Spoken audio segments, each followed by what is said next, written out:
ஒருத்தன் சொல்றாங்க, ஒரு கட்சியின் தலைவன், சோறு தண்ணி இல்லாம கூட நம்ம வாழ்ந்துடலாங்க, ஆனா அடிப்படை தேவை இல்லாம இருக்க முடியாதுங்க. இந்த திமுக ஆட்சி அடிப்படை தேவை செஞ்சு தரலங்க. அடிப்படை தேவை என்பது வேறு, அத்தியாவசிய தேவை என்பது வேறு. அதுவே தெரியாத ஒரு தற்குறி தமிழ்நாட்டின் முதலமைச்சராக வந்து நிக்குது. 7 வருஷம் ஜெயிலு.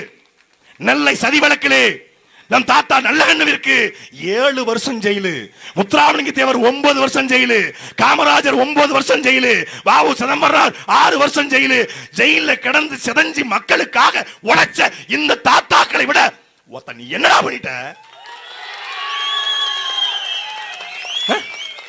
என்னடா பண்ணிட்ட நீ? 41 பேர் சாவல. கரூர் வந்து ஓடி போயிட்டு இப்ப வந்து நாட்டு மக்களுக்கு நான் நல்லது செய்ய போறேன், உங்களை நம்பி வந்திருக்கிறேன், உங்களுக்கு உண்மையை பேசுவேன், நான் பொய் சொல்ல மாட்டேன். அபிடேவிட்ல பொய். பெரம்பூர்ல 52 வயசு, திருச்சியில 51 வயசு. பெரம்பூர்ல பார்த்தா சொத்து மதிப்புல 6 கோடி கம்மியா இருக்கு, திருச்சியில 6 கோடி அதிகமா இருக்கு. பெரம்பூர்ல வழக்க காட்டுல, இங்க வழக்க காட்டுறாப்ல. நாங்க உண்மையா வந்திருக்கிறோம், எங்களுக்கு தூய்மையான கரங்கள், நாங்க தப்பு செய்ய மாட்டோம். யாரு? 106 வேட்பாளர் திமுக பாஜக கலந்து எடுத்து போட்டிருக்கேன். நேத்து வரைக்கும் அதிமுக இருந்தவர் இன்னைக்கு தாவேக வேட்பாளர். அவர் எப்படி நல்லது பண்ணுவாரு?